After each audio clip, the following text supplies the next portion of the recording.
Christmas morning 2009, and thousands of people boarded planes all over the world in a last-minute dash to make it home. But one man's journey had a very different motive. A 23-year-old suicide bomber, trained by Al-Qaeda, planned to destroy a busy passenger jet bound for the US. Terrorists come back to aviation over and over again because it is such a dramatic target. The plot was painstakingly devised to circumvent our aviation security systems. These are guys who are extraordinarily inventive in the ways they attack the system. Technologies developed over decades to defend us from terrorist attack. I don't know of one case where any form of technology caught a terrorist with a bomb. The terrorists have so many options. We can't protect against everything. The plot would also expose fatal flaws in Western intelligence systems. The American intelligence system had enough to know that Umar Farouk Abdul-Muttalib should not be allowed to get on the plane. This is the story of how Al-Qaeda smuggled a bomb on board Flight 253. And all of a sudden, I heard a pop. And then the flight attendant, she just tore down the aisle at full speed. And discovers what the surprising outcome would have been had the Christmas Day bomb plot gone to plan.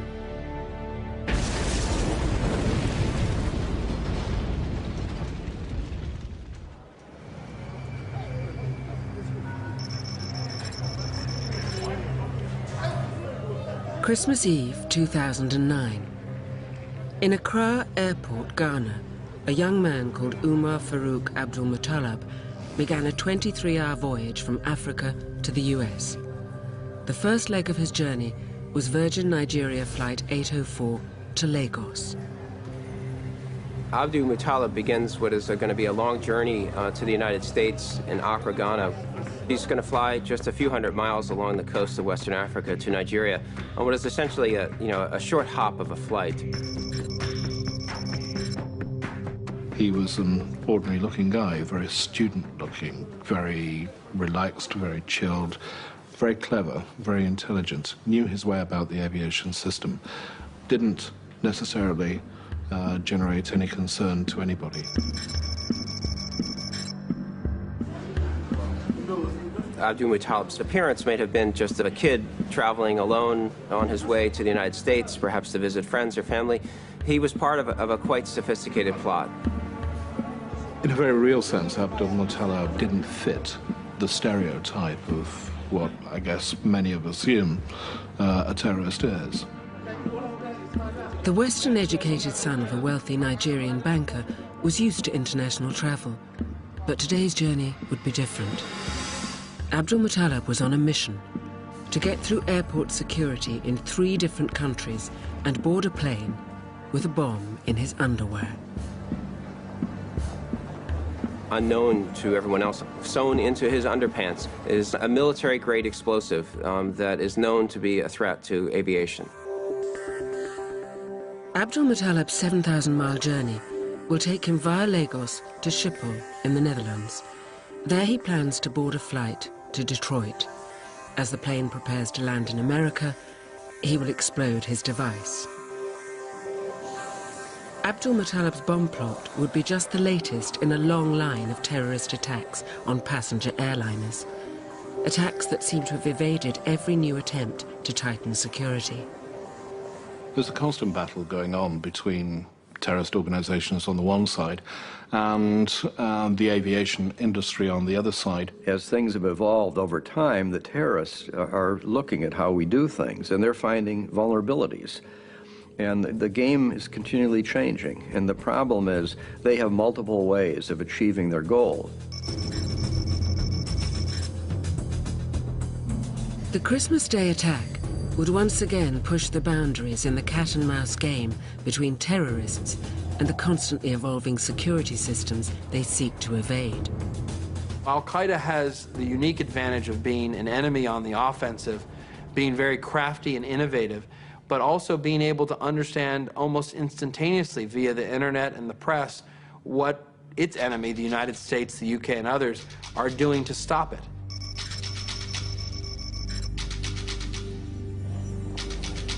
Abdul Muttalib's plot was devised to exploit one of the last remaining loopholes in aviation security.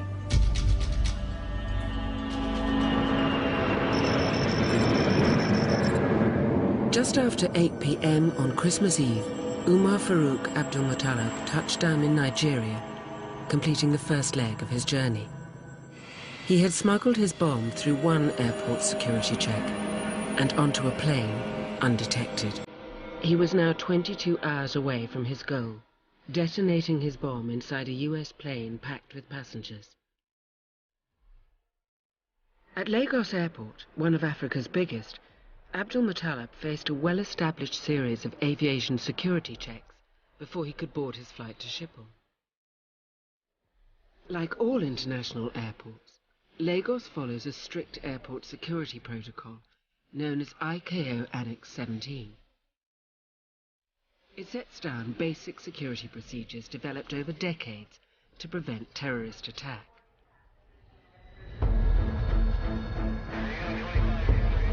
The bombing of Pan Am 103 over Lockerbie in 1988 forced perhaps the biggest rethink of aviation security since the 70s. Sabotage is the most likely cause of the Scottish air disaster. All 258 people on board a Pan American jumbo jet died when the plane exploded and crashed to the ground. Recreations of the blast revealed that it was caused by 400 grams of Semtex.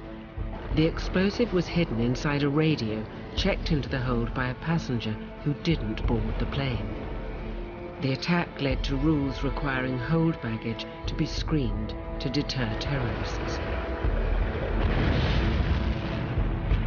When you check your suitcase to fly, that bag is sent through explosives detection systems, computed tomography. It's like a CAT scan at the hospital. The chance of that technology finding what it's looking for, basically automatically, is nearly 100%. Lockerbie also meant that planes couldn't take off until all passengers who had checked baggage into the hold had boarded. As a result, terrorists were forced to change their tactics. They had to become suicide bombers, carrying their bombs on board planes hidden in hand luggage or on their bodies. They would still encounter security technology, but of a type introduced to counter a threat from an earlier era. We had a spate of hijackings, often involving knives, handguns, incendiary devices, grenades being taken on board planes, planes being hijacked, and oftentimes taken out into the desert and held for ransom. Due to the hijackings, the Take Me to Cuba era of the late 60s and early 70s, the decision was made to screen all passengers boarding aircraft. The technology then is not too unsimilar to the technology now to screening checkpoint. We have metal detection to identify whether we're carrying any weapons on the person. We have X-ray machines to put your bag through to make sure there's no explosive device. We have trace detection systems. People's bags are swabbed to see if there are any trace elements of explosive.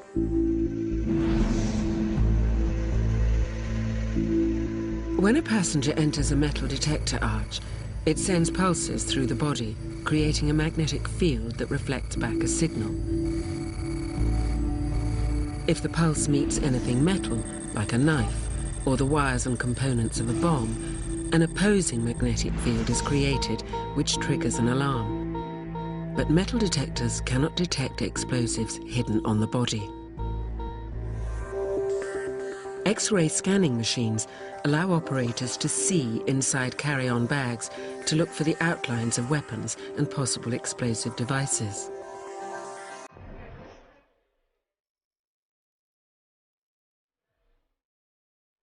At Lagos Airport, CCTV captured this image of Abdul Muttalib calmly reading a newspaper as he waited to go through security screening.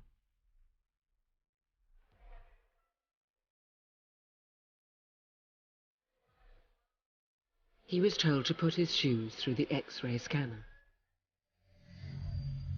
The measure was introduced 8 years earlier after shoe bomber Richard Reed smuggled explosives onto a plane hidden in his trainers. But Abdul Muttalib had his explosives hidden elsewhere. He passed through the metal detector without his bomb setting off the alarm. The single biggest concern that aviation security officials have is explosives that are non-metallic, that are carried in private parts of a passenger's body. They have determined that we don't have anything in place to find explosives hidden on the person. His carry-on bag also passed through the X-ray machine without incident. Al-Qaeda know the capability of the technology that's deployed in airports worldwide. An X-ray device will look for an improvised explosive device or the telltale signs of that device.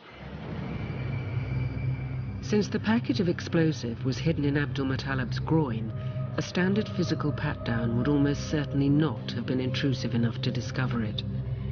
His device had been meticulously designed to evade airport security. In fact, it was a kit of component parts he wouldn't even assemble until he's on board Flight 253.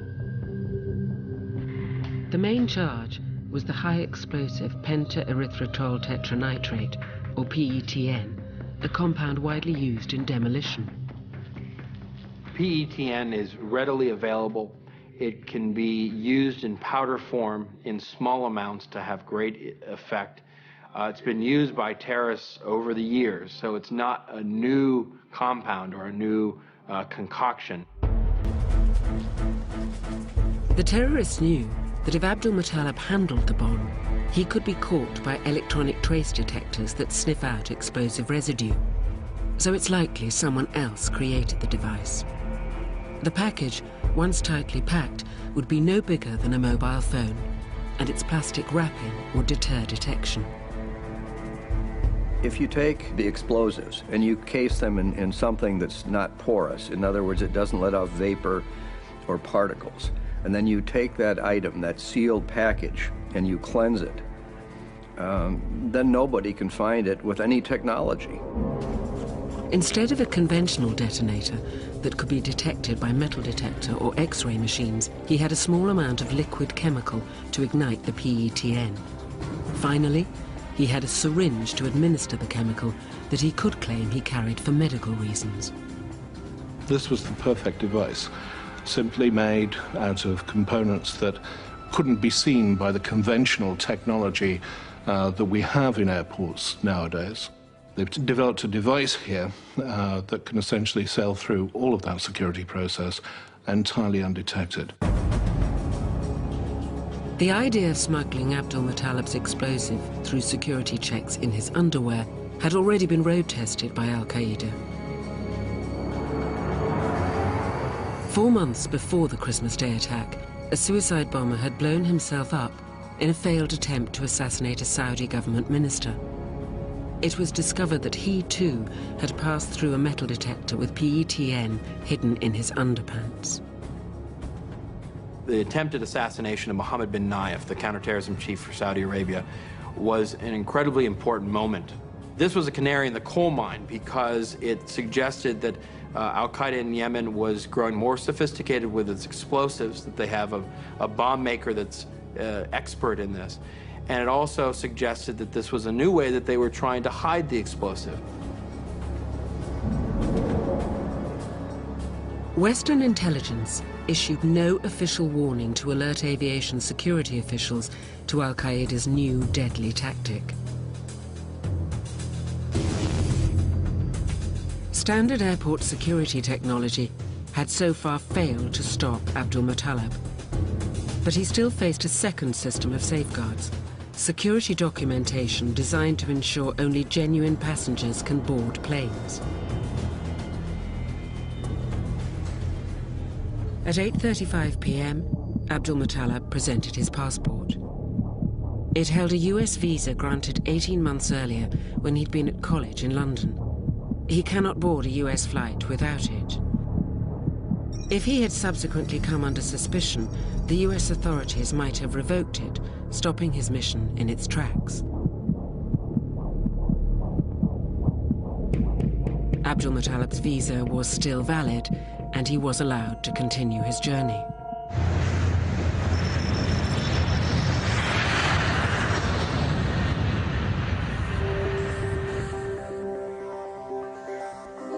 There was nothing in Abdul Muttalib's prestigious Nigerian background to suggest he might be a suicide bomber in the making. The young man's journey towards jihad appears to have begun 4 years earlier while he was studying engineering in London. He was the head of an Islamic society at his university. At the same time as Abdul Muttalib was getting more and more deeper into his studies of Islam, he also was expressing on internet sites how lonely he was and how isolated he felt. It's the kind of recipe for someone who could get caught up in the kind of extremist views. Abdul Muttalib seems to have been the perfect operative. Here was a clean skin, somebody who wasn't known to the intelligence community. They're looking for people who may not look like the typical operatives that Al-Qaeda has relied on in the past, and who can operate pretty easily in Western societies. In 2008, he left London to continue his studies in Dubai. Then he abandoned the course and traveled across the Middle East.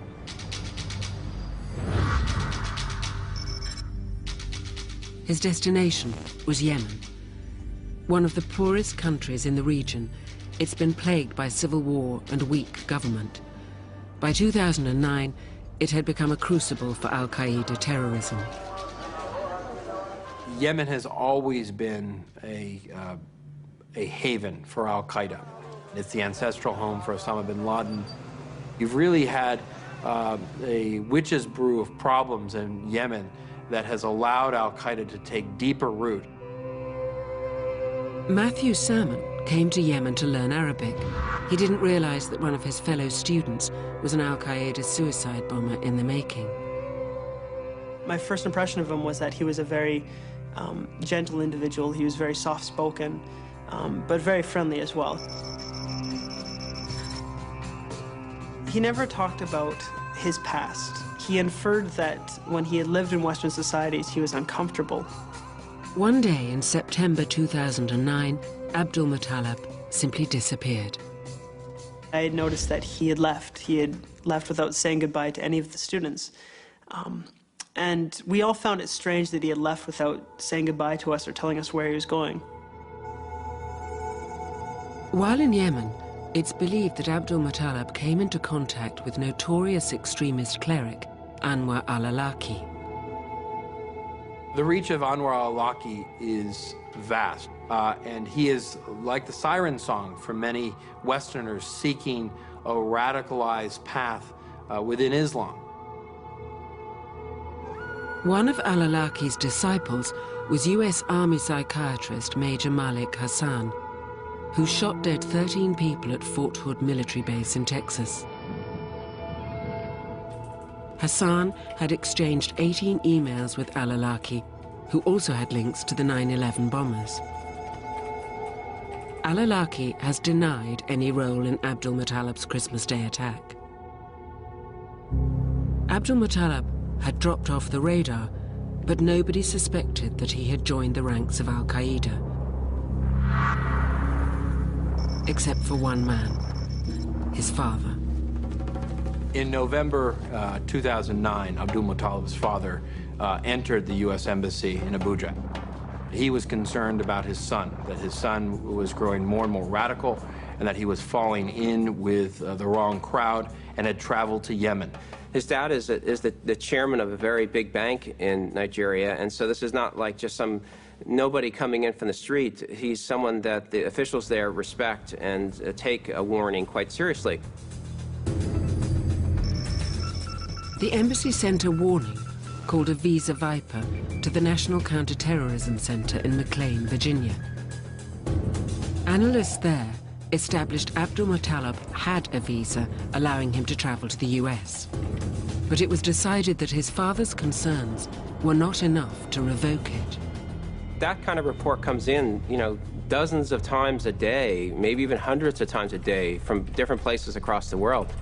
It was a single thread. It was alone, in isolation. It was enough to essentially do almost nothing other than to put it into the system. Experts believe the intelligence should have prompted further investigation. The father was a prominent individual in Nigeria, and he used some important words like radicalization, Yemen, things that should have triggered further scrutiny, but it wasn't highlighted. There wasn't diligence done. Nobody took ownership of that single fact and started asking those pertinent questions of the other agencies within US government.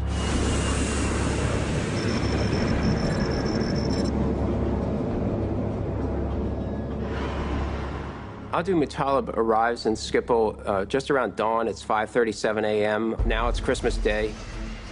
After a journey of 11 hours, Documentalib is now within sight of his final objective: to get on board Flight 253 to Detroit and take down the plane and everybody on board.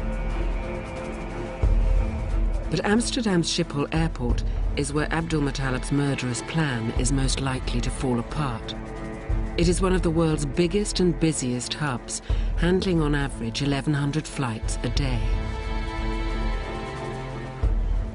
Documentalib, as he makes his journey from Africa and Ghana to Nigeria to Amsterdam on his way to the United States, is passing into bigger and bigger airports. And in fact, he's passing into more sophisticated security systems.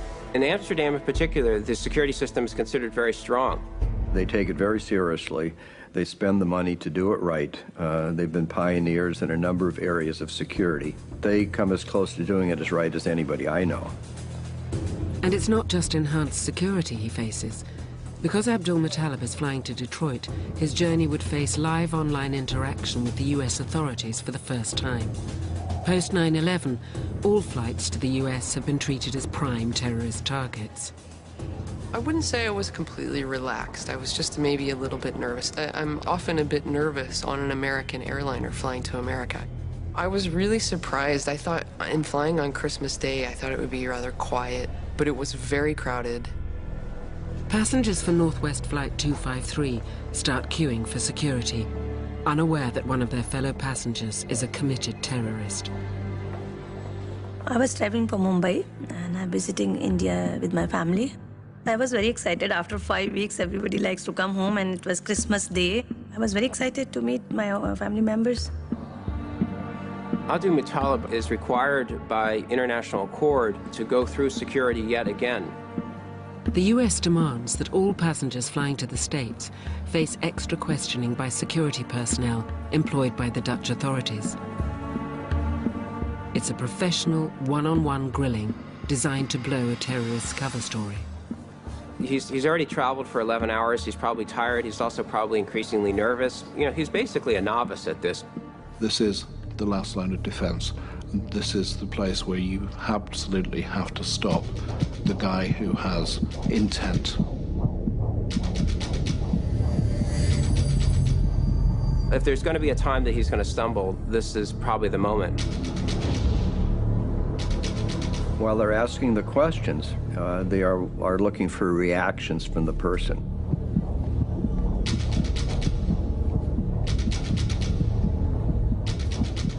He's facing questions about, you know, where is he going and what is he doing? Might be a question as to why he was carrying no coat with him when he's going to a cold destination, why he's got so limited baggage on him. It's not going down that checklist and just ticking boxes, but actually digging a little bit deeper if there's even the slightest suspicion that somebody may not be as clean as would appear.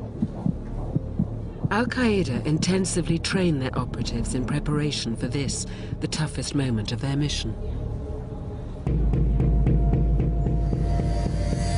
They looked at his passport, they asked him questions, they looked at his visas, they looked him in the eye, which they're trained to do, and he was able to convince those people that he was not a threat.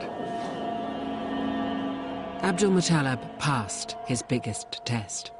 But, according to a fellow passenger, after more than an hour spent on the ground at Schiphol, he was struggling to maintain his composure. I was looking around. There's a strange guy standing.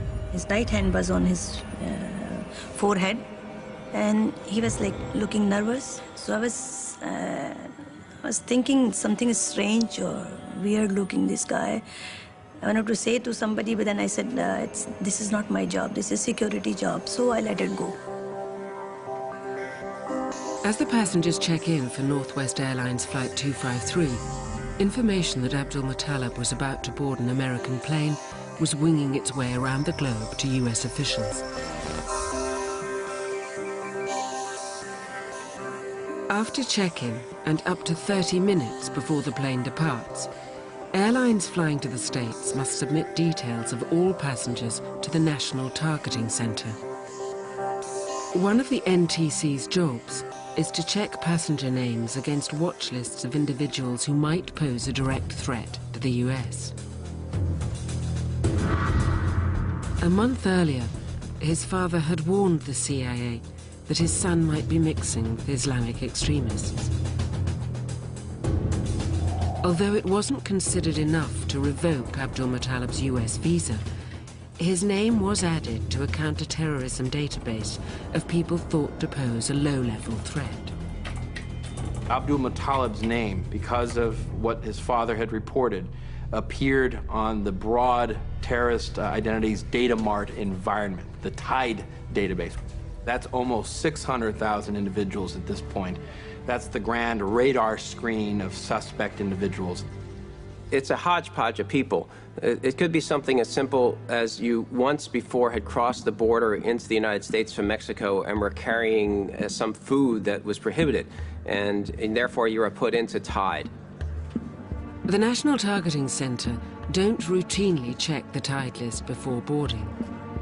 For them to stop Abdul Muttalib getting on Flight 253, he would have to be on the toughest list of all, the no-fly list. The no-fly list, the most selective of these lists that are public, is a list of about 4,000 individuals. We have enough information about these individuals to suggest that they are a direct danger to the aircraft. The no-fly list is just what it says on the tin. It's a list of individuals who are not allowed to fly, for whatever the reason that might be, and primarily that reason is their connection with terrorism. Abdul Muttalib was on a list for the US government, but it wasn't the no-fly list, which would have disallowed his boarding of the flight to the United States. The no-fly list doesn't just protect those traveling to and from the US. It is shared with most international airports. The National Targeting Center cleared all 279 passengers to board Flight 253. But there had been a serious breakdown in the US intelligence system. Crucial information elsewhere in the system that would have put Abdul Muttalib on the no-fly list had been fatally overlooked. Some non-US intelligence service intercepts a communication among suspected al-Qaeda members in Yemen that says there's a, quote, Umar Farouk, no last name, an Umar Farouk who is in Yemen and perhaps participating in some plot. Separately, there's information that there's a Nigerian in Yemen that's in some way participating in a plot. It's around the same time as the dad has come to the embassy and said, my son, Umar Farouk Abdul Muttalib, has disappeared. He may be in Yemen, and he's gotten caught up with extremist views. There were bits and pieces all throughout the US intelligence community. We didn't put the pieces together well enough and quickly enough to stop Abdul Muttalib, this kid, from getting on the plane. The failure of the system to join the dots about Abdul Muttalib has implications for all international airline passengers. It's a system that is not serving us well either in the United States or, for that matter, elsewhere in the world, because we are talking about a global threat here, and we are talking about an intelligence community that should be keeping an eye on that global threat as effectively as possible.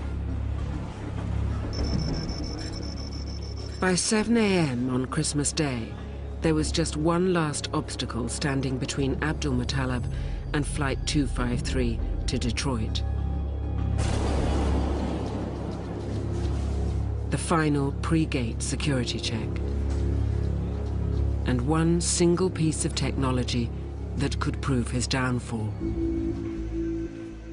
Schiphol, along with many Western airports, had started introducing millimeter wave body scanners to their security armory. Millimeter waves are radio waves set to a frequency that allows them to pass through clothing. When they encounter a solid surface like the human body, they bounce back, and the reflected waves create a naked image that reveals any object concealed beneath clothing, even non-metallic ones. The technology offers the best chance of detecting a suspicious package concealed on someone's body. They allow the guys manning the security checkpoint to see whether you have anything hidden underneath your clothes, anything strapped to your body that could pose a risk to everybody else that's getting on the flight. By Christmas Day 2009, Schiphol Airport had a number of body scanners on site. But they had been unable to reach final agreement with US authorities on how they should be used. It meant that Abdul Muttalib faced only the standard metal detector and X-ray technology. He cleared both without any incident. Abdul Muttalib had overcome the twin safeguards protecting Flight 253's passengers from terrorist attack. Conventional airport technology had failed to detect the bomb in Abdul Muttalib's underwear. And the world's most sophisticated intelligence system had proven unable to identify Abdul Muttalib as a deadly threat. The 23-year-old suicide bomber was poised to launch a Christmas Day attack that would shock the world.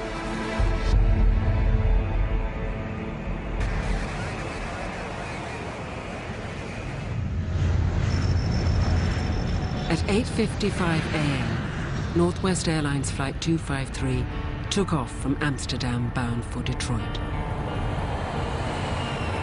There were 290 passengers and crew on board. Among them, the Keepman family, flying home from Ethiopia with two small children they had adopted. I think we all felt different from when we traveled there versus traveling home because we had two new, beautiful children that were experiencing flying for the first time. They were experiencing everything new for the first time, and it made it that much more important to protect them and make sure that they were safe. Also on board in seat 17G was 20-year-old musician Daniel Husinger. Having been gone for 2 months, I was looking forward to seeing my family and my friends, just being able to see them face to face, give them a hug, say Merry Christmas. 2 rows behind Daniel, another young man was traveling alone. Seated in 19A was 23-year-old Nigerian Umar Farouk Abdul Muttalib, an Al-Qaeda trained suicide bomber. He had reached the final phase of his mission to bring down Flight 253 and everyone on board. He takes a seat at 19A. If you're going to blow something up and you want to pierce the exterior of the plane, unfortunately that's the place you want to be because the fuel is contained in the wing, and he was in perhaps the best seat to carry out the plot that he was undertaking. For over a month, US intelligence agencies had failed to collate information that would have put Abdul Muttalib on the no-fly list. Only now, with the flight airborne, were passenger names checked against further lists of individuals considered a possible threat. Once you're allowed to board the plane, you're headed to the United States, then there's a whole second security apparatus, which is then asking the question, should this person be allowed into the United States? As the plane is essentially flying to the US, they're creating a short list of people that they want to question more thoroughly. Officials at Customs and Border Protection in Virginia ran Flight 253's passenger names against the TIE database, the list of nearly 600,000 people of concern to the US, and they got a match. That was enough for them to decide, even before the plane had landed, that he was going to be subject to questioning, aggressive questioning at the airport. Abdul Muttalib's presence on the TIE database was enough to have him questioned on arrival in the States, but not enough to turn the plane back.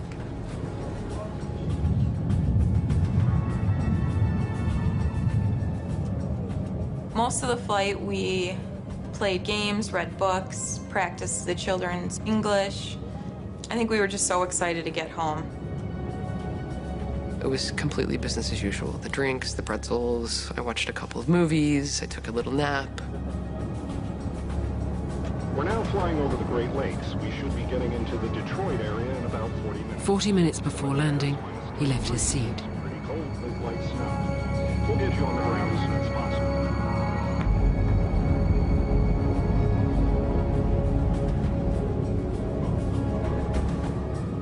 He made his way to the lavatory.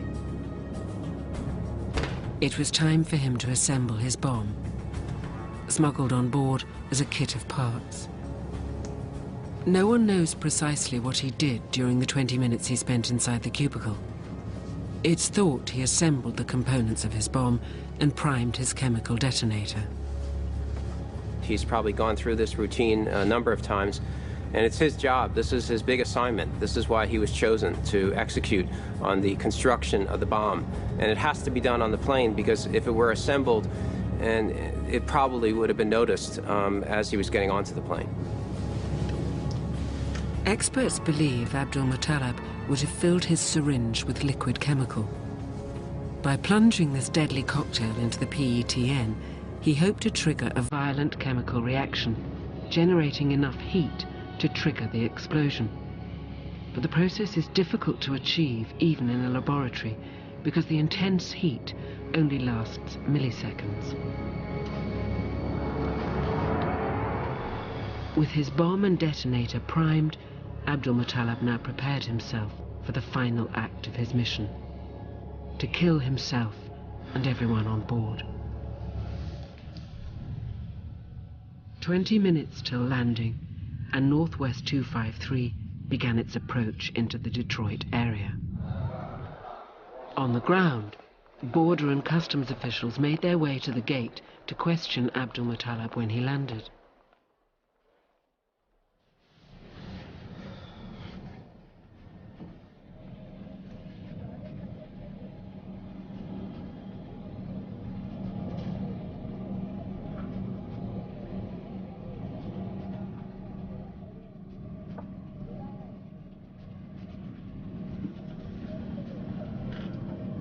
And he comes back to his seat and tells others apparently sitting next to him that that his stomach is upset, and he pulls a blanket over his body. Cabin crew, 20 minutes to landing. 20 minutes to landing. We had begun descent into Detroit, and so at that point in the flight, most everyone was awake, kind of all sitting there expectantly. Okay, we're about to land, here we go. I was just sitting there, kind of in a bit of a daze, you know, sort of trying to wake up and maybe lolling off at the same time. At around the time Flight 253 crossed the Canadian border and entered US airspace, Abdul-Muttalib started to inject his chemical into the PETN.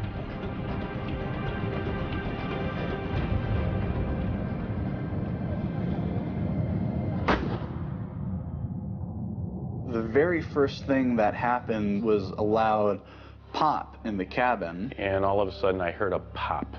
Sounded to me like an electrical current that snapped. The sound unnerved the passengers, but nothing out of the ordinary could be seen. Then all of a sudden, I hear the word fire.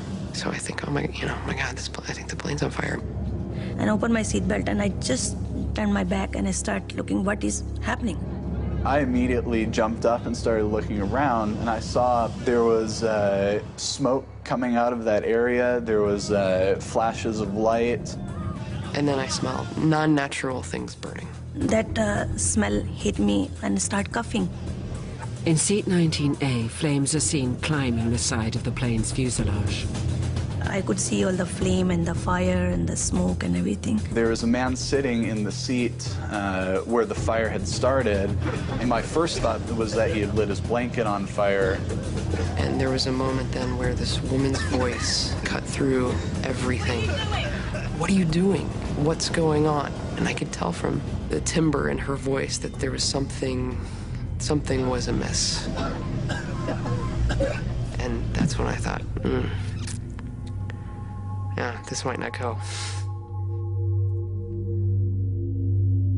The reality of the situation began to dawn.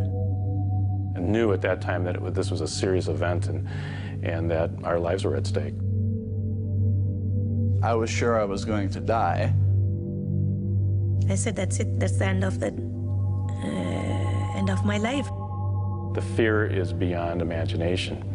And I actually became almost physically sick. I saw the fear in my dad's eyes, and that's when I knew that we might not land. This was 9/11 all over again. The passenger leapt across the seats and grabbed Abdulmutallab. He put him in a headlock and dragged him forcibly out into the aisle. One flight crew member, she comes back with the fire extinguisher in her hand. I mean, she's running full speed. And then I hear the noises of a fire extinguisher. You think, okay, incident under control, so little bit of exhale. Abdulmutallab was dragged into business class. The person they brought down was a very young, sort of small stature black man, and he was wearing a long white t-shirt, and his pants were at his ankles. The passengers of Flight 253 had been incredibly lucky. Abdulmutallab had failed to detonate his bomb. The chemical reaction caused a fire, but no explosion, leaving him with severe burns. Clearly, he should be screaming in pain, he should be writhing about, but he wasn't. He was just staring off into space, and no expression, no emotion, no nothing. And that time it hit me. I said, my God, this is the guy. I saw him at the airport. He's trying to blow up the plane. That bothers me right away. Why didn't I tell the security? And there's a tall guy. He's the one telling him, sit down. And they throw him in the chair. Return to your seats and fasten your seatbelts. We are landing. Right about that minute, it felt like the pilot came on. And I'm sure he said more, but all I remember him saying was, we're landing right now. At 11:53 a.m. on Christmas morning, Flight 253 touched down at Detroit Airport. I have never felt such a sense of relief in my whole life. It was the first time since the incident started that I had any notion that I would survive it. First thing I said is, thank you, God. You heard my prayers. As soon as Flight 253 came to a halt, Umar Farouk Abdulmutallab was removed from the plane. I had a pretty good look because they took him out the door right in front of me, and I just remember that he wasn't crying, he didn't look angry, he didn't look happy, you know, just poker face, if you will.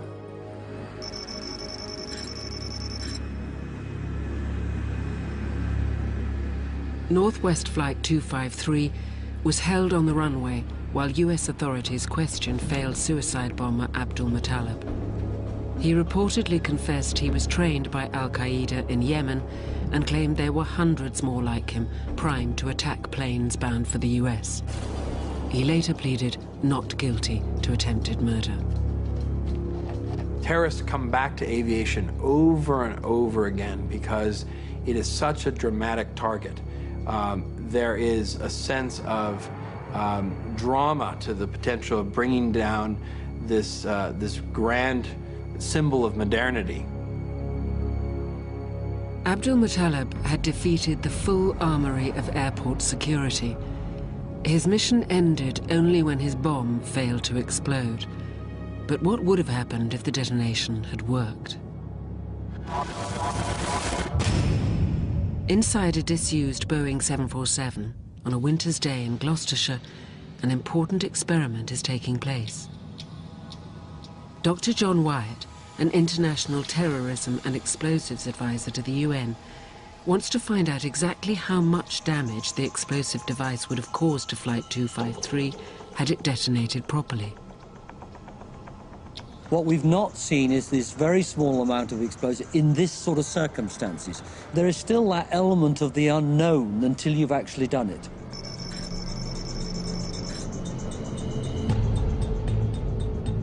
Dr. Wyatt will share the results of his test with governments and civil aviation authorities around the world to limit the damage from future terrorist attacks.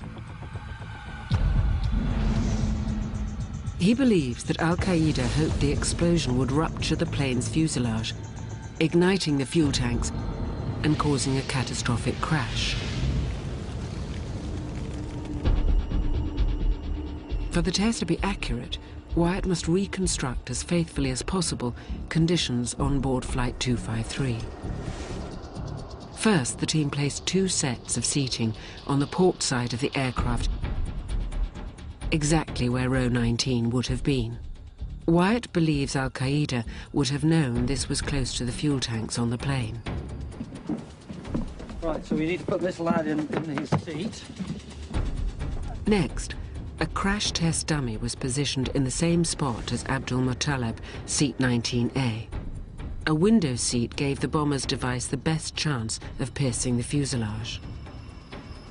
The choice of seat is very important because you're trying to cut down the distance between the source of the explosion and actually the fuselage. Wyatt used the same amount of PETN that it is believed was used in the Christmas Day attack. So we want to take this on the outer side of the knee. It's likely the bomber would have positioned the charge for maximum impact. Now we need to shift the body towards the fuselage as if his knee was right up against it. Yep. Okay, so I think what Al-Qaeda are looking for here is that sharp punch. Small amounts of explosives close to can cause just as much damage in that first 1 or 2 meters. So it can be just as powerful as the largest bomb. Yep. Okay, so we probably need to move him a bit further forward. That's it. Right next, that's excellent. At the time of the attempted detonation, Flight 253 was descending rapidly, and its altitude has been estimated to be around 10,000 feet. At that height, the difference in pressure inside and outside the plane would not have been great enough significantly to affect the explosion, so the decommissioned plane's lack of doors is not a factor. Next, Wyatt's team positioned pressure sensors at various distances from the PETN.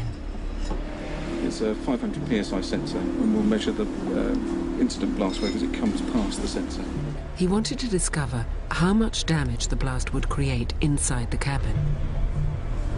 So we need to accurately measure this to the actual device itself. That's right, yeah. And then with the 3 sensors, we can then draw a graph, and we'll know, because we've got 3 points on the graph, we'll know the curve. Yep. So we can predict the pressure at any point. No, that's absolutely excellent. It'll be very useful information. Yeah.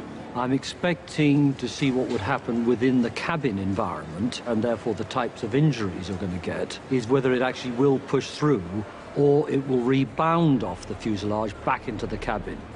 And that is really the unknown at this stage.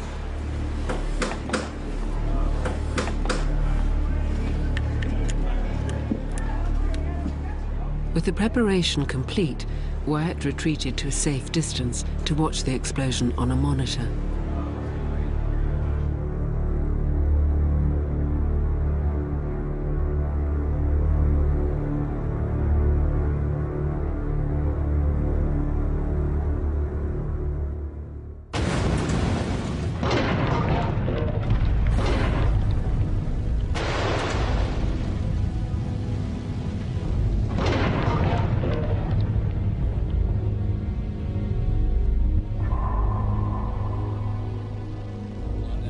To inspect the blast damage, Dr. Wyatt was joined by Captain J. Joseph, an experienced air accident investigator. Joseph can interpret the impact the bomb would have had on the plane's ability to fly. The results of the explosion surprised them both. On the exterior, the integrity of the plane held. Well, from a structure standpoint, everything looks like it remained relatively intact. Although the impact of the blast pushed the fuselage out, the flexibility of the 5mm thick aluminium alloy skin allowed it to expand and not breach.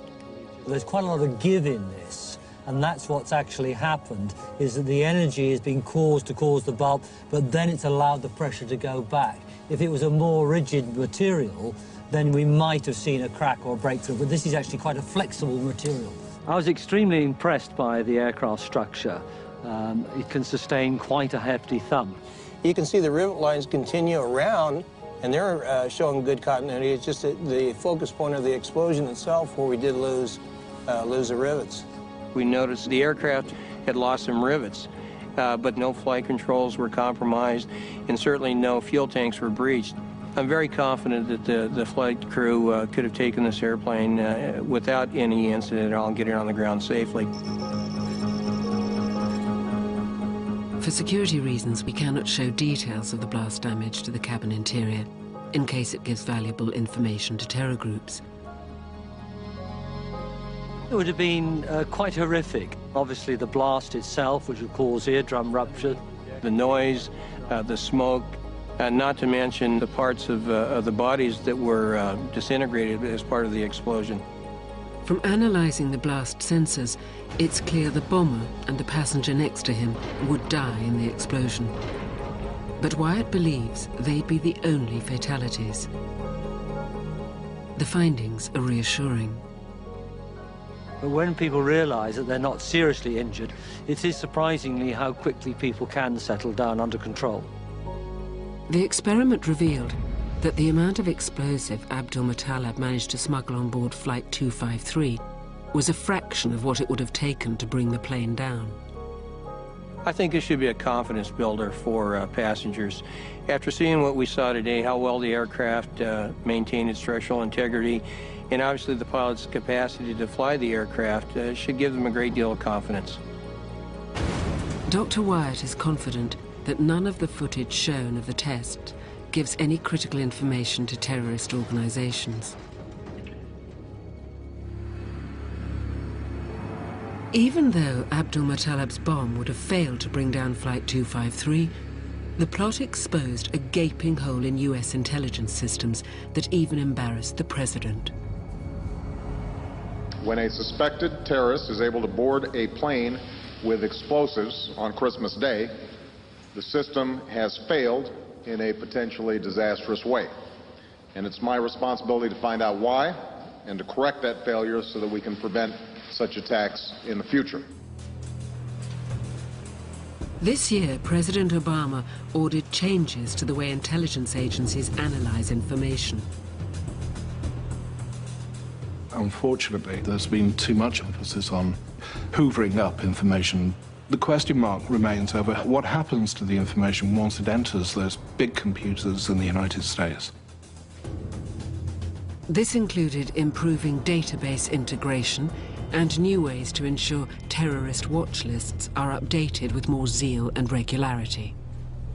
I think there needs to be a reflection about how information is analyzed automatically, whether or not we have the right databases and systems, especially with technological advances, to be able to put disparate pieces of information together.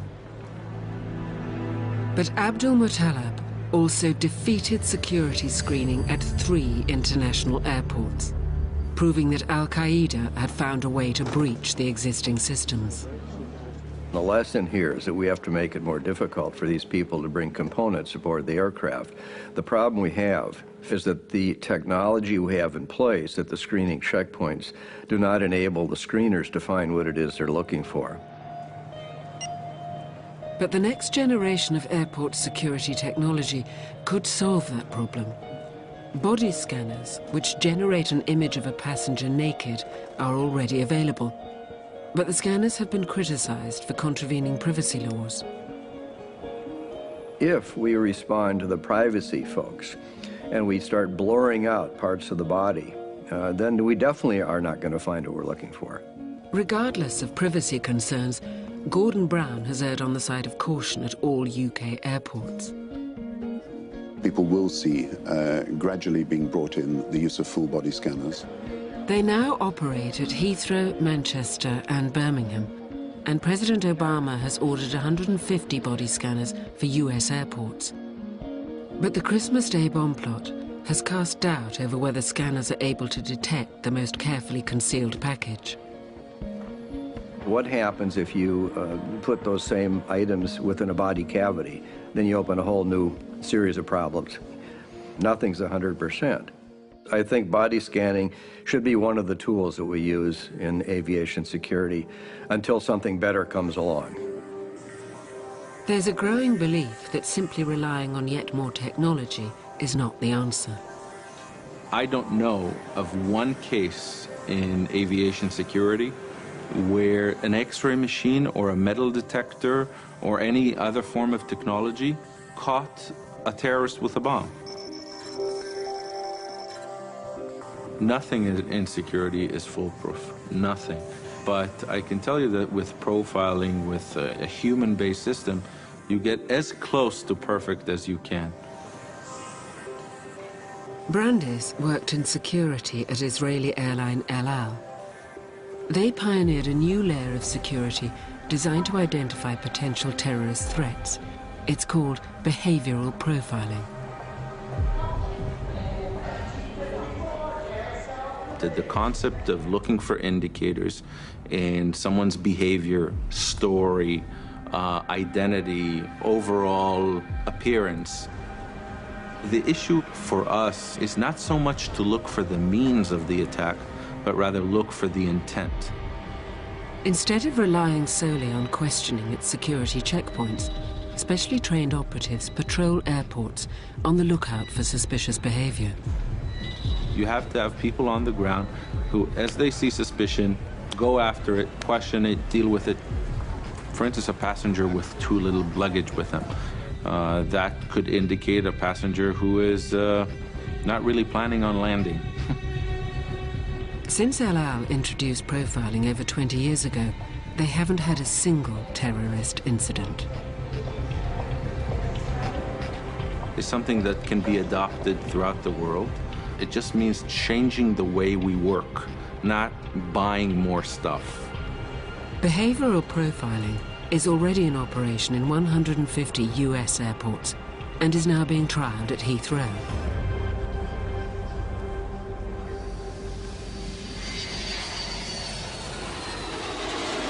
The Christmas Day bomb plot was a lucky escape, and the incident has left many questioning whether flying is still the safest mode of travel. Many times asked, is it safe to fly? And of course it is. It sounds trite, but the most dangerous trip is the drive to the airport. It's not the flight itself. We are safe to fly.